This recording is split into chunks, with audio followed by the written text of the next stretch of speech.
अस्सलाम वालेकुम। कुर्लुस उस्मान में हम देखेंगे कि उरहान और उसके सिपाही जंगल में होते हैं और उन पर बाज़दीन हमला कर देते हैं और काफ़ी लड़ाई होती है और दोनों तरफ का बहुत ज़्यादा नुकसान होता है।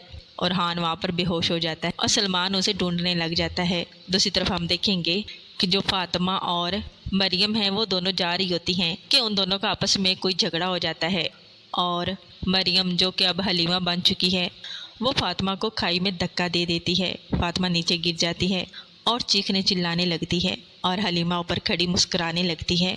आगे क्या होने वाला है जानने के लिए बने रहे चैनल के साथ। चैनल को कर दे सब्सक्राइब, बेल आइकन को ज़रूर प्रेस करें ताकि नई वीडियोस आप तक पहुंचती रहें। लाइक शेयर ज़रूर करें और अपने प्यारे कमेंट्स ज़रूर दीजिए। अल्लाह हाफिज़।